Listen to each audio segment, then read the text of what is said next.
Hello and welcome to Animated Revolution, where bad cartoons go back where they came from. And I would like to start this video by saying something. Please give me these suggestions for bad cartoons or bad episodes of animated series of cartoons, blah blah. Please! My list will only last me so long. Alright, back to the review. Disney. Such a charming little family company that's killed off more people both on and off screen than Star Trek has red shirts.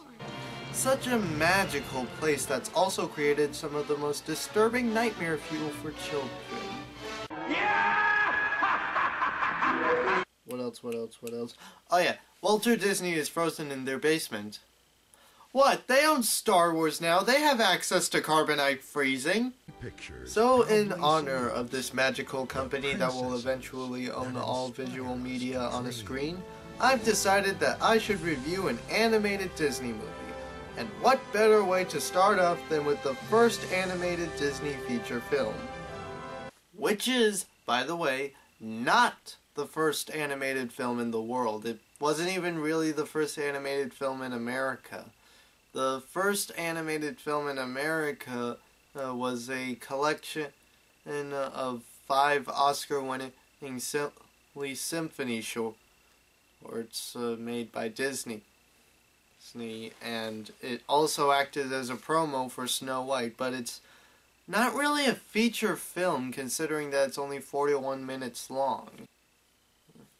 The world's first animated movie he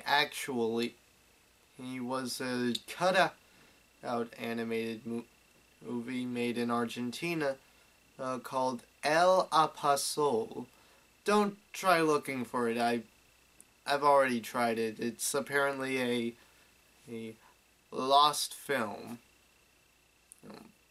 However, Disney did make Snow White as the first traditionally animated feature film. What? I had some free time this month. Okay, the real reason why I'm doing this is because, well, I'm trying to make sure that not everything I watched as a little kid was crap. I mean, I used to like the Cat in the Hat movie. And Son of the Mask. And Batman and Robin. Do you see where I'm going with this? Anyway, about the movie. This movie was a big influence on pop culture, and the original fairy tale really got well known. This is very evident seeing that Snow White and Prince Charming are 2 of the main characters in the ABC show, which I recommend to everyone, called Once Upon a Time. So, let's take a look at the movie that semi-started it all, Snow White and the 7 Dwarfs.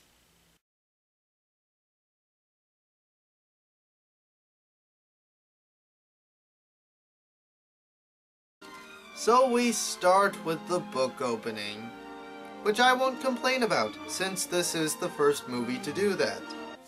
The plot opens with the evil queen, named Queen Grimhilde according to some old publicity material and comics, as she pretty much asks her magic mirror, "Tell me I'm pretty!" To which the mirror replies, 9 out of 10. You know who's really hot? That Snow White chick. Snow White. Cut to outside the castle where Snow White is having a happy, bland old time at a wishing well. Then the nameless prince arrives. No, not that one. And because I don't like to be outdone with Disney trivia, according to the Disney Princess franchise, the prince is named Prince Florian. I can see why he never uses his real name. So say hi to the prince And now say goodbye to the prince, because he leaves as suddenly as he appears. Great job establishing your characters, Walt. Actually, the prince was supposed to be the film's deuteragonist, but he was the hardest character to animate, according to Wikipedia. But still, the trend of falling in love at the speed of Sonic the Hedgehog was established. Then the evil queen decides that Snow White must die, and instead of either killing Snow White herself or sending someone completely heartless to do the job, she sends her huntsman who has a heart and lets Snow White live. By sending this helpless and defenseless 14-year-old girl into the big, dark, scary, and dangerous woods. Doesn't even give her a knife or anything. And now enjoy your child's nightmare fuel for the week as Snow White runs scared through the forest.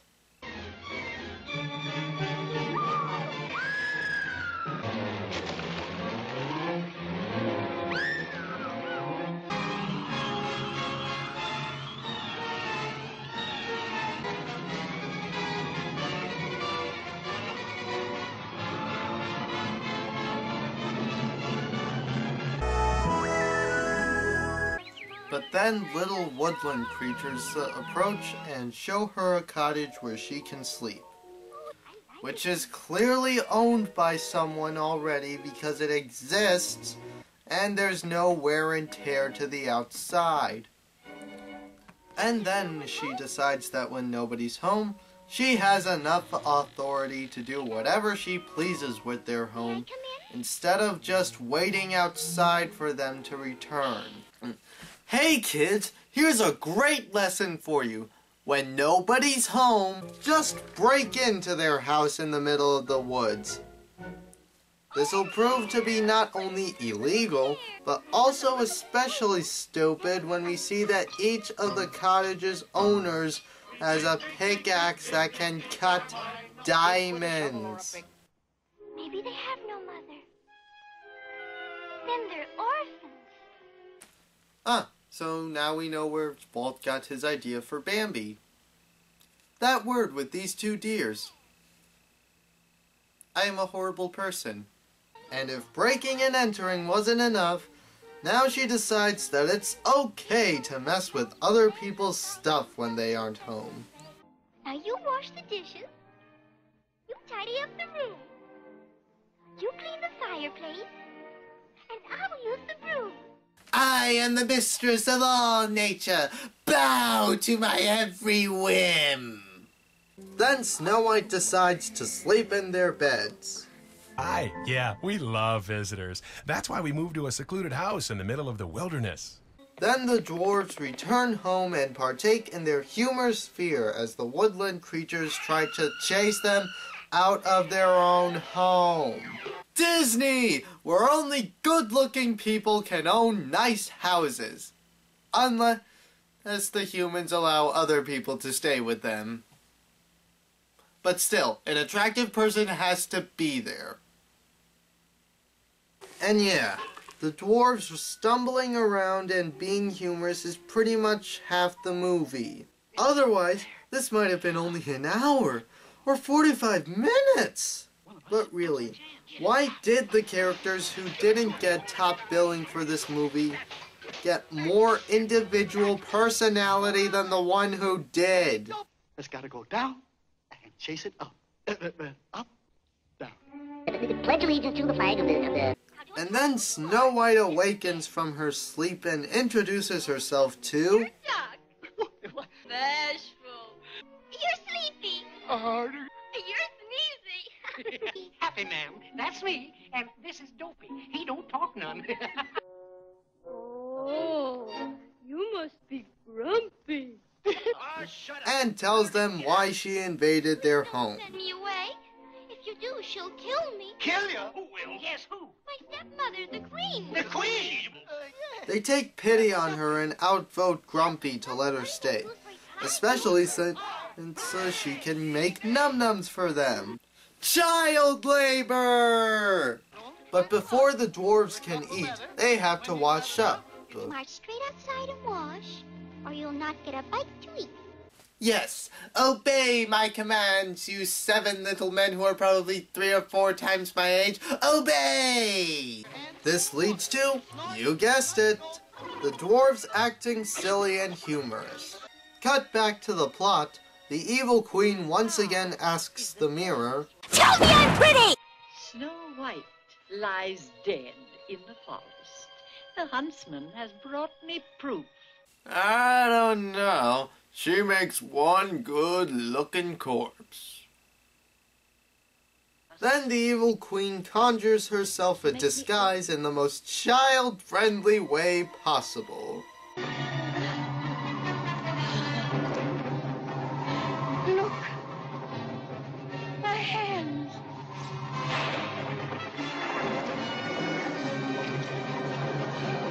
My voice. My voice. Oh, perfect disguise. Then at the cottage we have the dwarfs doing what else but acting silly and charming the audience. Only really establishing that Snow White is in love with Prince's embarrassing name. Back at the Queen's magic dungeon, she makes poison apples for Snow White to eat and fall into a sleeping death. Or, as modern science likes to call it, a coma. I still don't understand why she doesn't just use school lunches. And she will remain comatose until she's given love's first kiss. That's first kiss. Basically meaning that if she and Princey have already kissed, she's pretty much screwed. Next day at the cottage, the dwarves are off to work they go. Then the queen arrives at the cottage and makes Snow White eat the poison apple. The animals warn the dwarves, but they don't get there in time to save Snow. Only to kill the queen. Sheesh, even Happy has bloodlust in his eyes. Then I guess God interferes and lightning strikes next to the evil queen and then she falls to her death. The first of many to be killed by this family-friendly film company. You know what? Let's keep a count. Then back at the cottage, they have a wake for Snow White. But, I mean, it can't be that emotional. I mean, it's not like, no, not Grumpy, no, he's the tough one, no!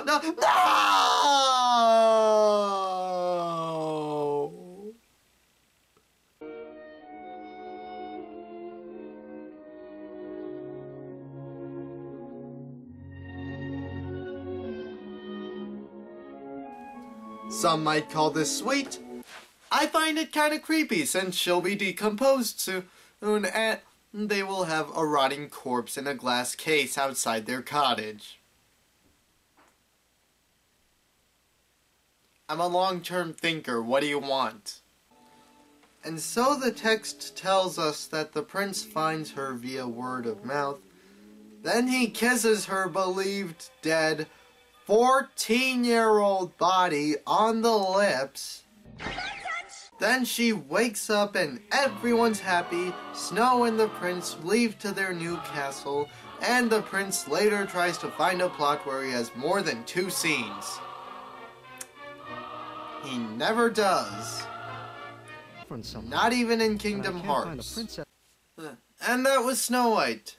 So, as the first traditionally animated movie and the first Disney feature film, how does this movie hold up? Pretty well. It's far from being the best Disney movie, but it's cute, it's charming, it's sweet, and it's fun. The main character, Snow White, is blandly kind and sweet, and as a result, well, she's a pretty weak Disney princess, but she keeps getting her way because she's hot. The evil queen is also a pretty weak villain, considering her entire goal is to be the one that everyone rules over. The prince? Do I even have to say anything? I've seen Bread have more development than this guy. Or any of these three characters I've just mentioned. But the thing that every kid remembers is the dwarves. Despite what I said earlier, I liked seeing them act silly as a kid, and I still like the dwarves best in this movie. The movie was made during the Great Depression, and I can see why it was made a children's movie. Even today, it has an uplifting and cheerful effect on people, and it just gives them joy to watch it. It doesn't give you what your logic wants to see happen, it gives you what your emotions want to see happen.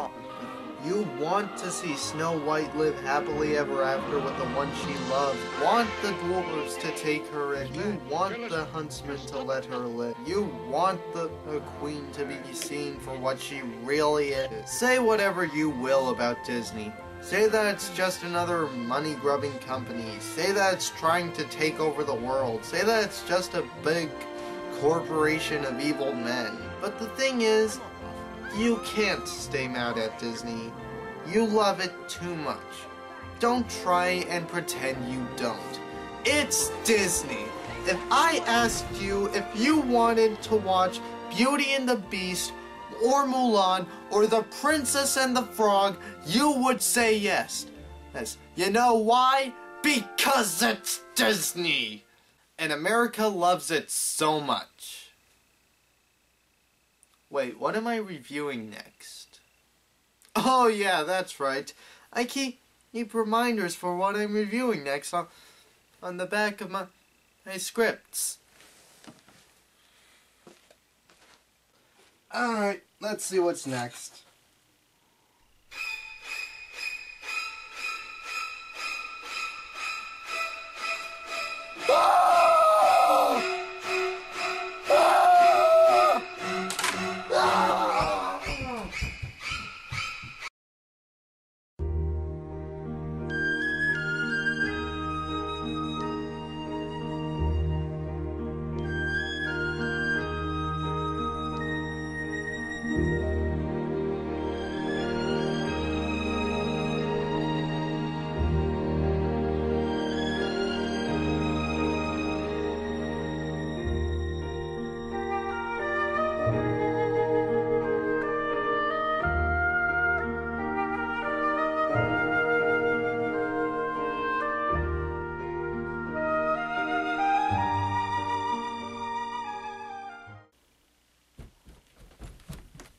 How was that? Yeah.